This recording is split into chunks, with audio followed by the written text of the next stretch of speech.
Alright, hey everybody. Just making a quick video on my 65 Mustang that I've owned for a little while now. Originally a T-code Mustang. I went ahead and got an 82 inline 6 block, specifically because it was already set up with 2/3 of a Ford V8 small block bell housing bolt pattern for the back. I wanted to keep the original engine as a 200, and I wanted to keep it as a 200. You can see back there behind the engine, I have a T5 trans back there, and I had the a V8 bell housing machined a little bit so that it would bolt right up to the inline 6 block. I also got a zero balance flywheel for it, and I re-drilled the bell house, the flywheel, so that it would mate up directly with the 200 inline 6 crank, and that gave me, basically opened up the world of options to V8 to the V8 clutches. Originally my old 65 had an 8.5 inch the dog dish type of clutch, and not very good. I felt just not a whole lot of clutches that are out there for it. Just not a whole lot of options available for it. So that was really important, especially in light of the fact that I was planning on upgrading this engine. Like I said, the engine's an 82 block. It's got, right now, it's got the stock crank. It's got 1965, my old 1965 piston, crap, I'm blanking out here. I got 2.3 HSR pistons. I got the 65 rods, which are forged steel.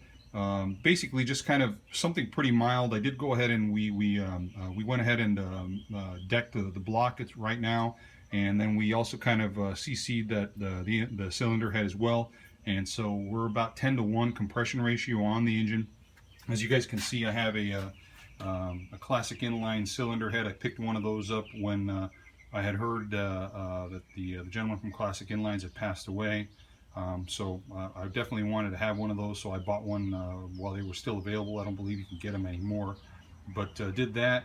Went ahead and kind of did some research on this, and I kept seeing that the folks that have done these engines before, kind of similar to this, were saying that these motors apparently they like airflow. Everybody puts a 390 CFM 4 barrels on the high side. This is actually a 600 CFM Holly, and the engine seems to really like it, along with a bunch of timing. So I'm still kind of figuring that piece out, but so far so good. I'm keeping that on there. It doesn't seem like it's overcarbureted. It runs great. Also did added a V8 a V8 radiator, offset the electric fan there, so you can see the inline 6s are definitely longer than the 8s. So I need to offset that a little bit to make sure that you don't come in contact there with the water pump housing there. But ignition, HEI style ignition, along with like I said, just a regular ran some heavier duty cable there, because I wanted to make sure that I had a full 12 volts there, the ignition system.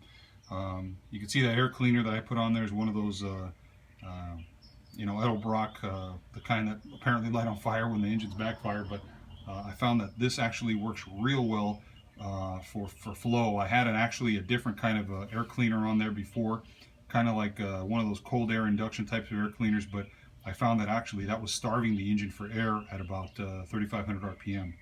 So let me go ahead and get the car started so you can kind of hear it a little bit, and that way you guys can kind of hear. Oh, one other thing, I guess the cam in there, it's a Clay Smith's cam.